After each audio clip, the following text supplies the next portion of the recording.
ada di Jepang, ada di Korea, ada di Malaysia, banyak. Dan kemudian kami berpikir kalau di tempat kelahirannya tidak membuat gara-gara, maka kita akan rugi. Istilah apa, ide kreatif ini disebut gara-gara? Gara-gara kalau dalam sebuah bahasa koran itu namanya, kan menulis itu kan harus ketemu halo effect. Nah, halo effect itulah orang biar yakin kepada kita bagaimana caranya, maka gara-gara ini kita ciptakan untuk biar yakin kepada orang itu lahir di Ponorogo. Ketika ada sosmed, ketika ada kritikan, ada bulian, itu saya anggap itu teman kami berpikir. Misalnya begini, ada yang kampanye buruk tentang jalan, dipotek jalan itu dadaran orang, dipoto-foto jepir di mana-mana. Itu siapa namanya? Tak suruh telepon, coba teleponan, kemudian suruh ukur di mana letaknya, kemudian jalannya seperti apa, berapa meter panjangnya, tolong diukur, jangan hanya bengok-bengok. Kalau memang dia niatnya pengen bangun, tentu tidak harus mencibir dong.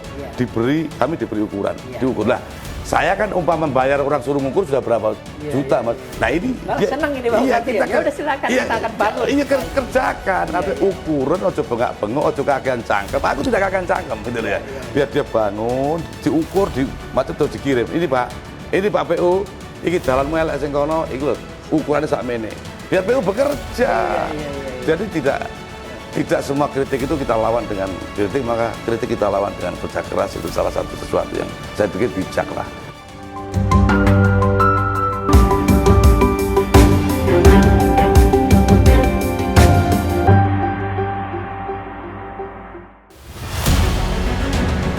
Assalamualaikum warahmatullahi wabarakatuh, Tribuners dan pembaca harian Surya.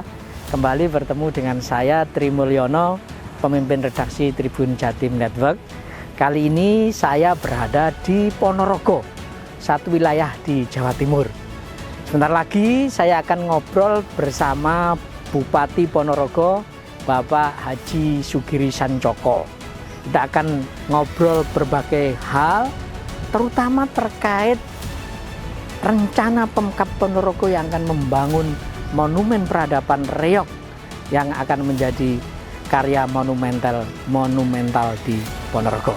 Yuk kita ikuti obrolan saya dengan Bapak Bupati Ponorogo, Haji Sugiri Sancoko.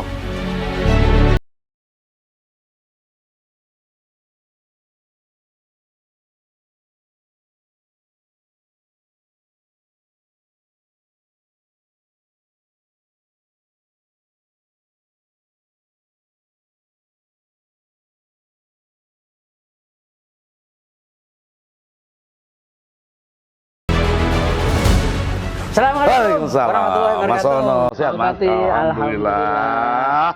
Senang sekali ini Pak Bupati, kita bisa ngobrol bersama Tribuners dan pembaca harian Surya di Pak Giri.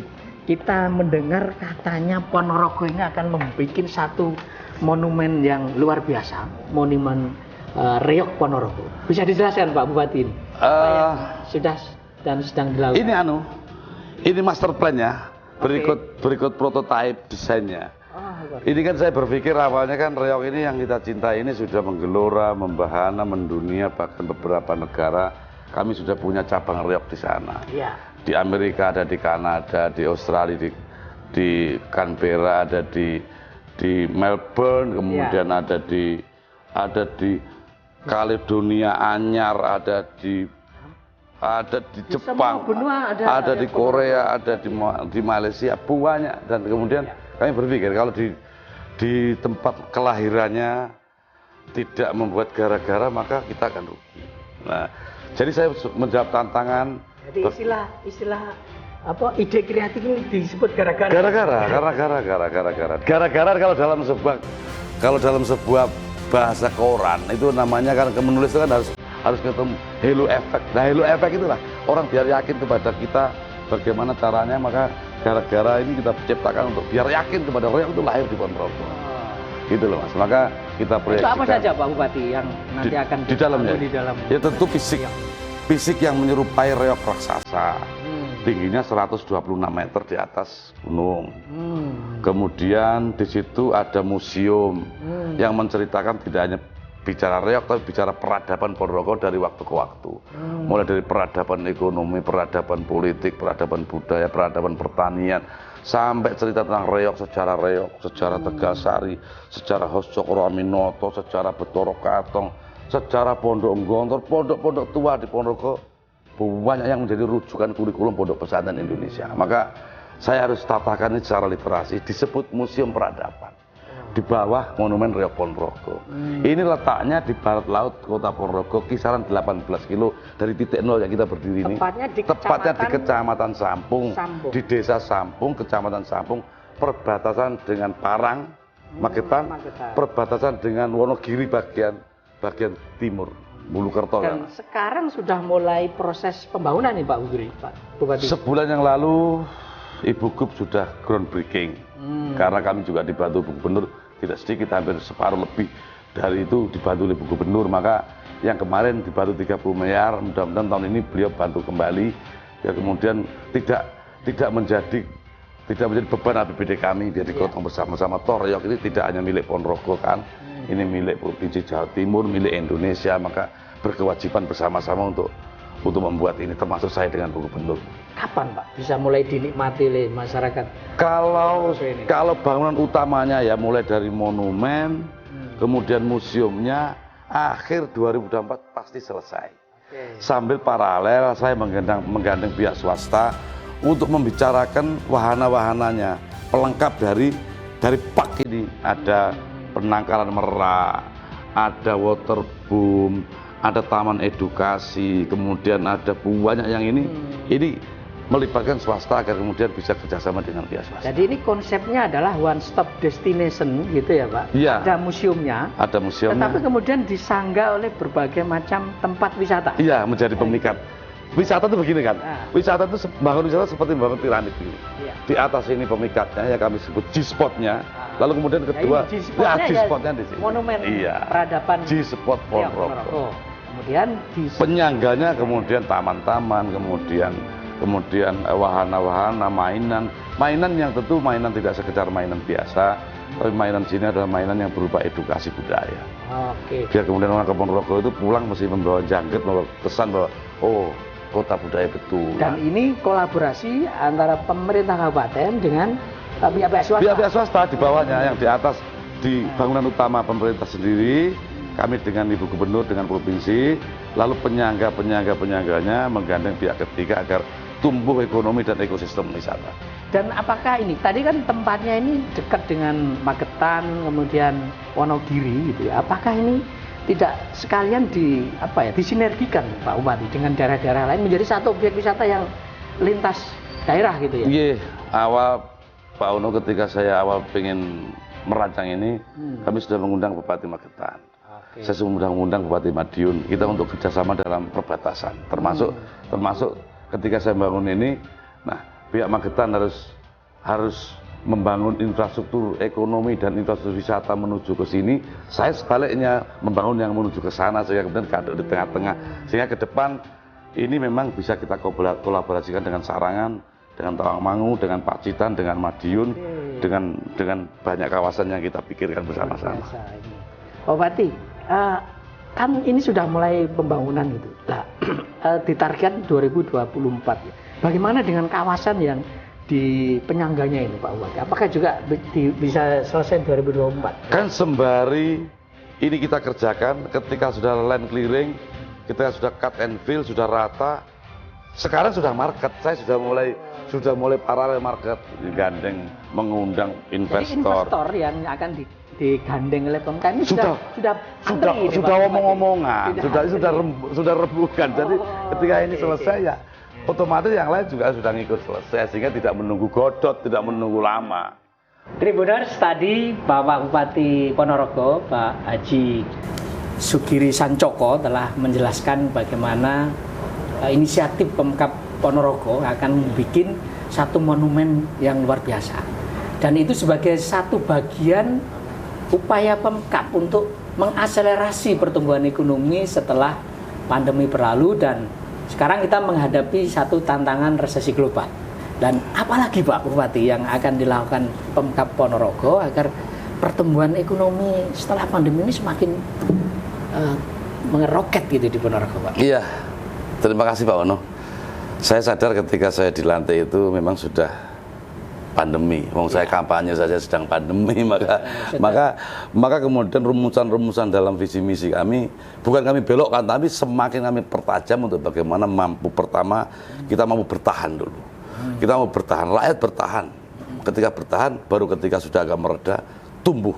Jarang loh orang bisa bertahan pada saat galau. Nah, ini bertahan ini keren, dan alhamdulillah pada 2021 kemarin ekonomi kami yang sempat terkoreksi sampai 0,9%, hari ini tumbuh keren, tumbuh sekarang tahun lalu 3,19%. Di 2022 ini 3,19%. Ini sudah memang masih di bawah nasional ya, di bawah nasional, tapi tahun ini saya yakin kami bisa di atas nasional. Apa itu Pak Sugri yang sudah dilakukan sehingga akhirnya pertumbuhan ekonomi tumbuh di 2022 dan 2023 ini kayaknya kayak apa?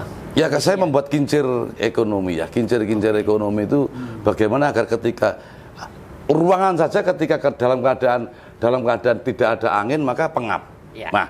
Ketika kita kasih kipas, menjadi berputar. Nah, berputar ini kemudian menjadi dingin, menjadi hawa kita menjadi dingin. Nah, dinginnya kami perlukan sehingga kami butuh kincir ekonomi, pemantik stimulan ekonomi yang kemudian akan mampu membuat ekonomi kita baik.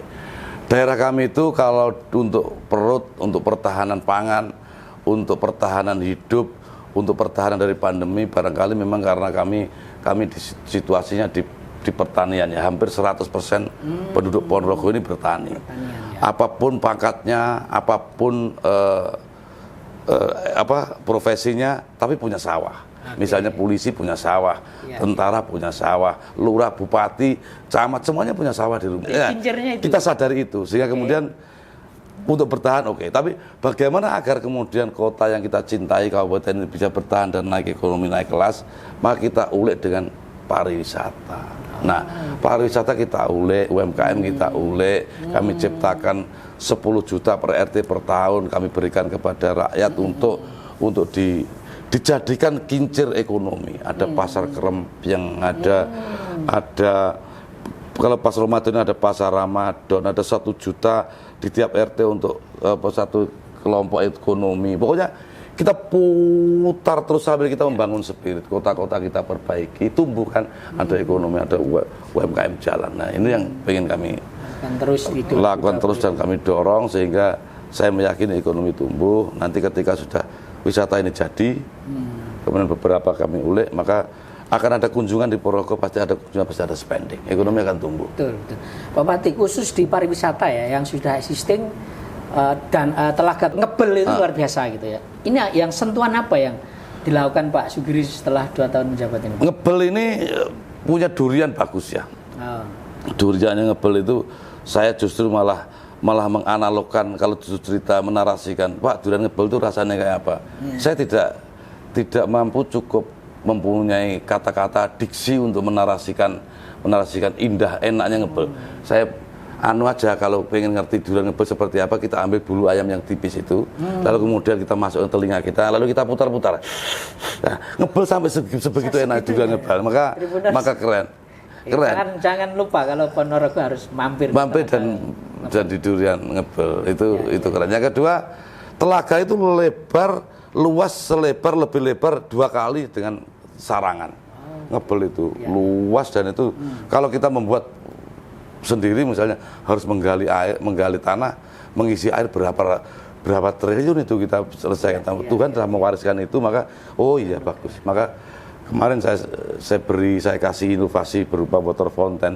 Kalau di Singapura punya Sohom the Sea di Marina Bay itu, kita punya water fountain, dan alhamdulillah agak mengangkat ratusan persen jumlah wisatawan. Ratusan persen. Artinya dari ini 3 bulan terakhir saja, yang tiketnya dulunya paling dalam setahun 1 miliar, 1,5 miliar, ini dalam 2 bulan sudah 1 miliar lebih. Artinya tumbuh, itu belum efek domino ekonomi di ekosistem wisata ngebel. Maka ini keren. Mudah-mudahan di kota juga sudah kita siapkan bagus. Pak Bupati, alhamdulillah ya, di tengah situasi pandemi, kerja keras Pemkab menghasilkan penurunan juga di angka kemiskinan di Iya. 2022 meskipun Tipis. masih tipis itu. Tipis. Nah, ini apalagi Pak Bupati agar garis kemiskinan ini makin terkikis di Ponorogo? Iya, pokoknya kemiskinan ekstrem itu kami model keroyokan ya. Keroyokan itu begini. Hari ini kami misalnya dalam musrenbang mengundang NU, Muhammadiyah, MUI, Ansor, Banser, Fatayat, Muslimat, Aisyah, kemudian semua elemen masyarakat yang saya ajak berpikir bersama-sama. Misalnya kemiskinan ekstrem itu by Baitis di mana tempatnya. Lalu Jadi kita tracking dulu Pak Bupati yang dilakukan ya. Iya, terus treatmentnya bagaimana? Treatmentnya bagaimana? Lalu kemudian untuk menjaga ketika sudah mentas dari kemiskinan, bagaimana menjaga agar kemudian bisa bertahan dalam posisi itu. Misalnya angka stunting sama. Ya. Stunting kami mampu turun 7% dalam tiap tahun. Ya. Sekarang tinggal 14,3. Tahun ini pas bersama serentak dengan Di 2023 diharapkan 7%. 7%, pasti 7%. Ya, Karena rumusannya sama dengan yang saya lakukan tahun lalu, turun 7%, ini pasti turun 7%. Oke. 7%. Pak Sugiri, Pak Sugiri ini kan politisi kawakan gitu ya, lalu juga pengusaha juga gitu ya. Nah, ini tapi apa sih Pak Bupati yang jadi kendala ya? Ini tadi kan sempat keberhasilan Pemkab Ponorogo di bawah Pak Sugiri. Tapi sebenarnya apa ya kendala terbesar dalam memajukan Ponorogo ini Pak, menurut Pak Bupati? Mas, bukan karena alamnya tidak subur. Ponorogo alamnya subur. Ya. Kemudian indah, rakyatnya luar biasa ramah, etos kerjanya bagus-bagus. Nah, merubah mindset yang paling penting, mindset maju. Orang sadar bahwa dia miskin, tapi diajak bangkit dari kemiskinan.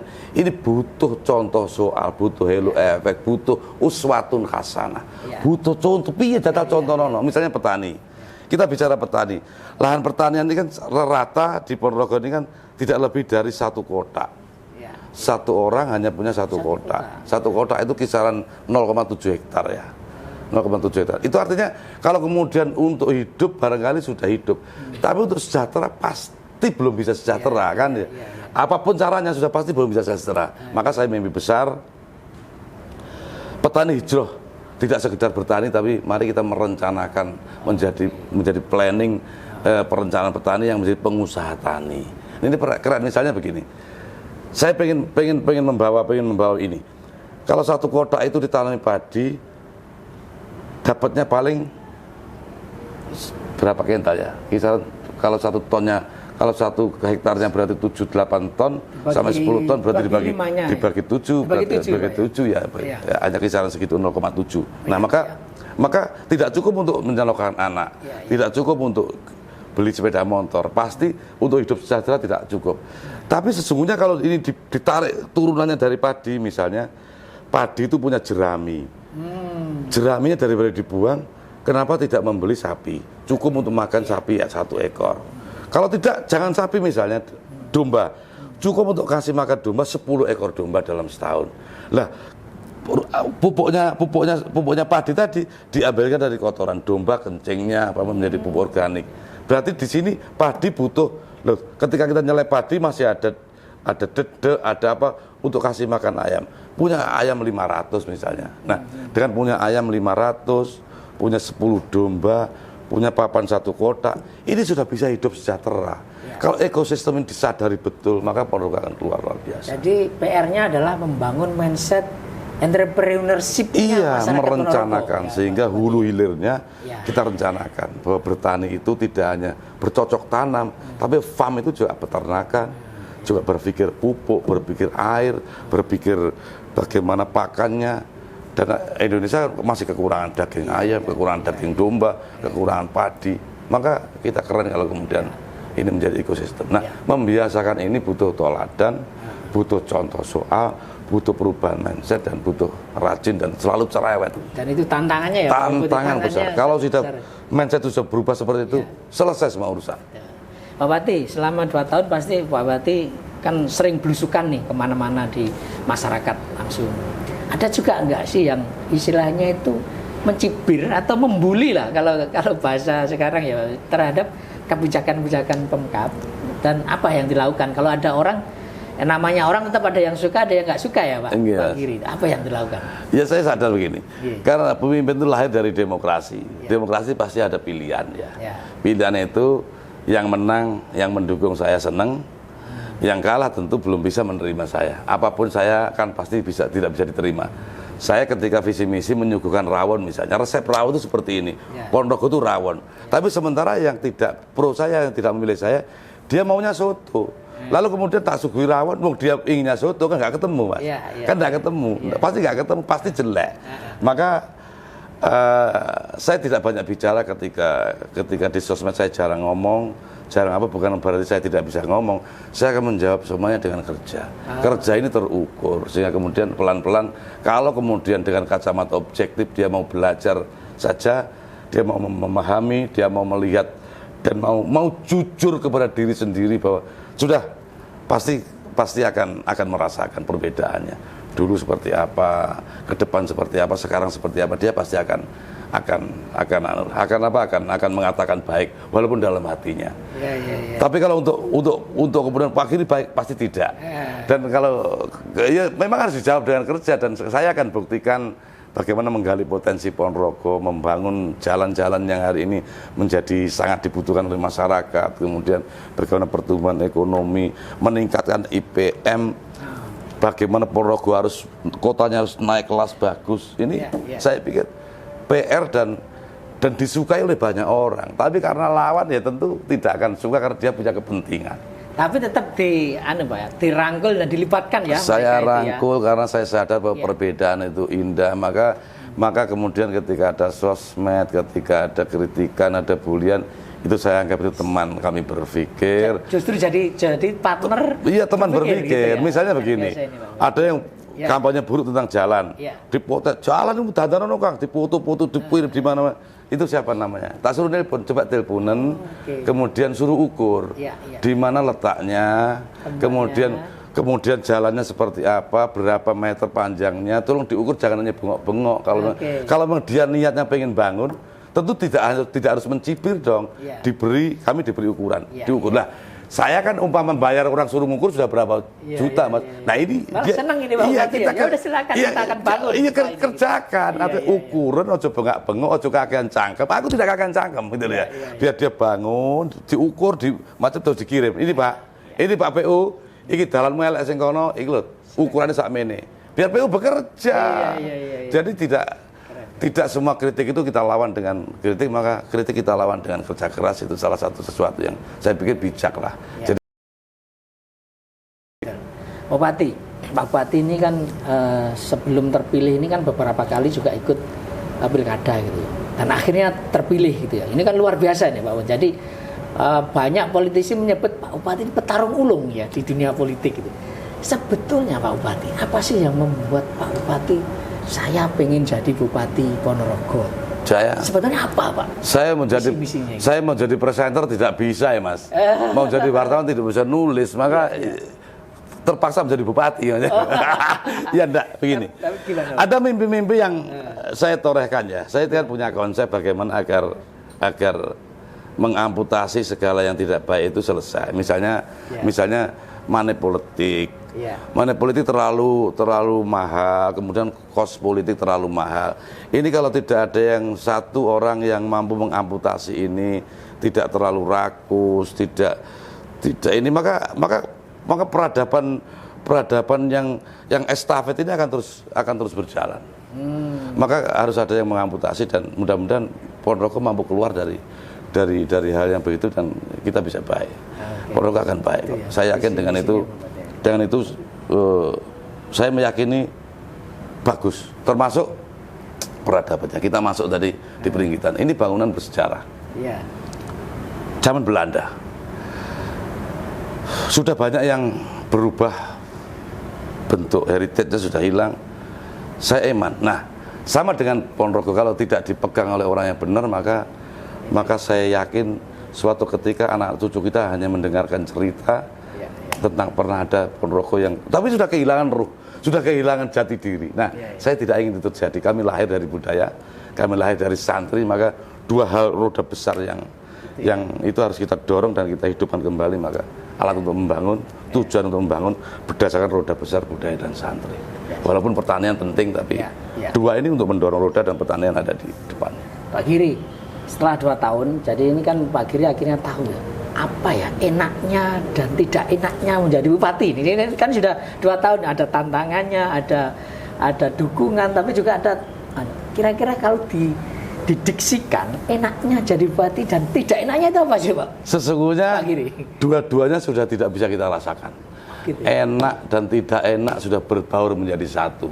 Ya. Sudah tidak lagi menggunakan baper, sudah tidak boleh baper, Mas. Artinya setiap hari bener dimaki orang, apalagi salah gitu kan. Artinya kita ini sudah yang penting kita jalan saja dan bermanfaat. Nah, saya ukurannya begini.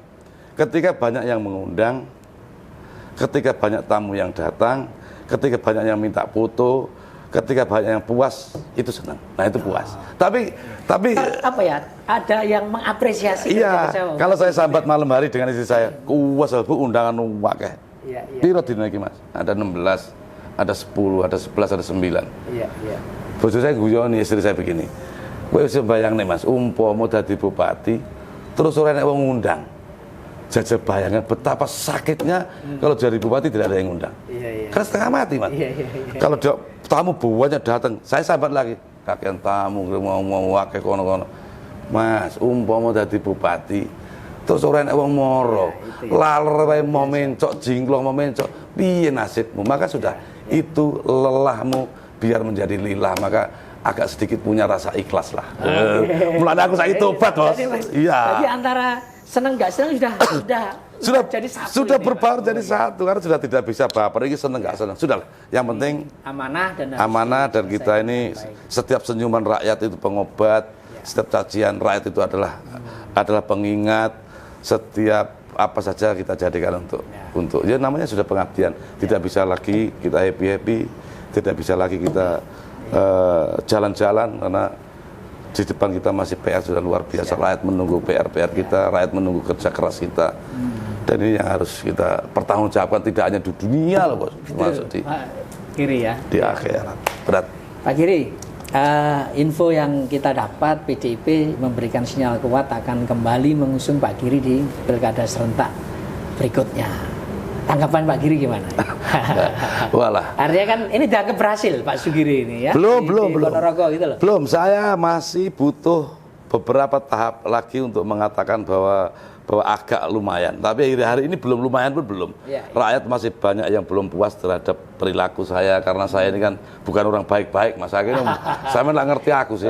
Bukan orang baik-baik betulan. Maka ya sudah kami belajar untuk baik.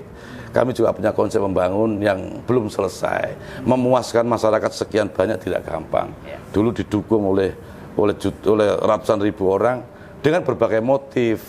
Ada yang pengen saya jadi, ada yang pengen benci sama sebelah, ada yang pengen Ponorogo berubah, ada yang sekedar saja, sehingga untuk memuaskan semua irisan yang punya kepentingan dan motivasi yang berbeda ini memang tidak gampang. Nah, garisnya satu, ketika kita mampu merubah Ponorogo menjadi lebih baik, kemudian tidak rakus, selalu menemani rakyat dengan tulus, guyuni dikancani, tangisnya dikancani, lalu keberadaannya dirangkuli, lalu kita turun ke bawah, tidak pandang bulu.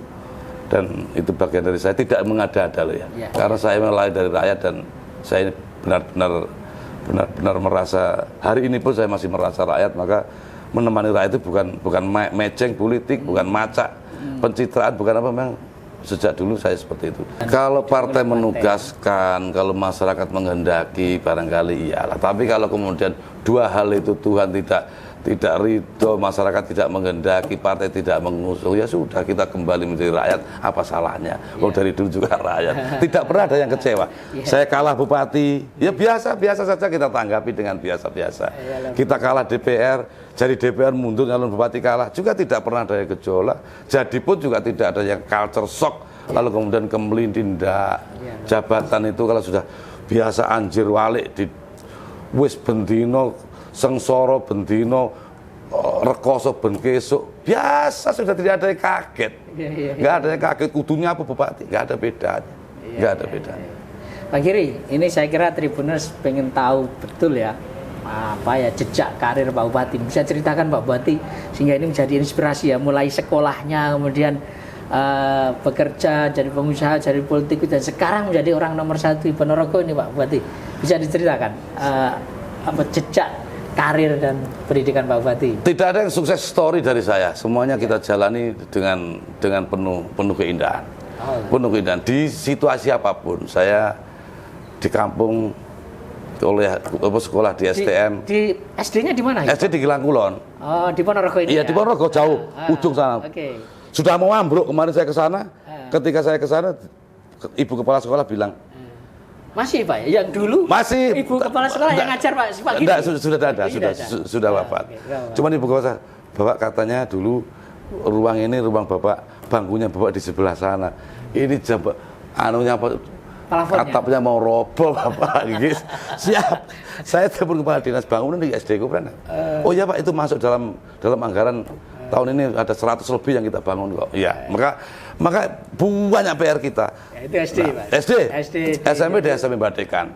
Di Ponorogo juga. Ponorogo juga, SMP Badekan saya sulap menjadi sekolah sebagian sekolah internasional. Tapi karena tempatnya di desa, maka tak pikir menjadi pemikat, malah pada wedi, wah internasional ini bahasa Inggris. Ternyata di tingkat SMP itu kalau diajari bahasa Inggris menjadi momok dan menakutkan, malah sepi. Waduh celaka, pengen saya berbalas budi sama SMP. Tapi mudah-mudahan ke depan membiasakan dengan baik. Lalu di STM? Lalu di STM masih Ponorogo juga? Iya, STM Ponorogo, STM Negeri Ponorogo. Sekarang STM Jenangan karena pindah di Kecamatan Jenangan. Tapi masih hidup, saya menjadi ketua alumni di sana. Menjadi ketua alumni STM sejak sebelum saya jadi bupati. Lalu berlanjut kuliah di mana Pak? Kuliah di mana-mana Bos. Iya. Pernah di Unitomo. Iya. Kemudian pernah sekarang terakhir saya lulus di Unitas ya. Di S2-nya Pak. S2 Masternya di Unitomo S2-nya. Oke. Ya. Dan itu kemudian Pak Giri berkarir di apa saja Pak? Bidang yang pernah digeluti Pak Giri sebelum politisi kemudian menjadi bupati. Saya pernah di media. Dulu pernah di media bersama teman-teman juga. Wartawan juga ya berarti kita. Ya. Saya sama wartawan. Wartawan ketemu wartawan Pak. Pernah di media, pernah menjadi pengusaha kecil-kecilan di reklame, terus menjadi politisi, menjadi DPRD Jatim DPRD ya, Jawa Timur. Tapi sejarah untuk menjadi DPR kan panjang. Kok terus Mbak Beduduk ya tidak, tentu problemnya panjang. Saya pernah kerja dimanapun sudah ada puluhan pekerjaan yang pernah kita hadapi. Mulai tukang sapu, tukang batu, apa saja sudah kita hadapi lah. Tapi dijalankan dengan senyum bahwa ini kata kuncinya ya. Tidak ada yang menderita dengan senyum. Ya, gitu. Ini Pak Giri sekarang sudah putra berapa ini Pak Bupati? Saya putra 4. Yang pertama di Bandung ini sudah mau semester 8. Perempuan. Kemudian yang kedua di UNER, yang ketiga ini kan kembar, satunya meninggal, yang keempat laki-laki juga di UNER. Jadi luar biasa. Jadi sudah pada gede-gede Mas. Ada yang pengen jadi politisi juga? Kayaknya semua melihat penderitaannya bapaknya, kayaknya enggak. Melihat penderitaan bapaknya tiap malam harus menyapa masyarakat. Kalau menurut dia kan menderita bapak ini apa gak capek menurut dia. Iya. Tapi kalau menurut saya senyum itu tadi Pak ya. Senyum karena sejak dulu ya begitu. Baik Tribuners, luar biasa ini satu tokoh kita kali ini Pak Sugiri Sancoko Bupati Ponorogo. Kita sudah mendengar berbagai macam masukan, berbagai macam cerita yang menginspirasi Tribuners dan Harian Surya, dan kita semoga bisa memetiknya bertepatan dengan di bulan Ramadan 2023. Demikian Tribuners, saya akhiri. Wassalamualaikum warahmatullahi wabarakatuh. Waalaikumsalam warahmatullahi wabarakatuh.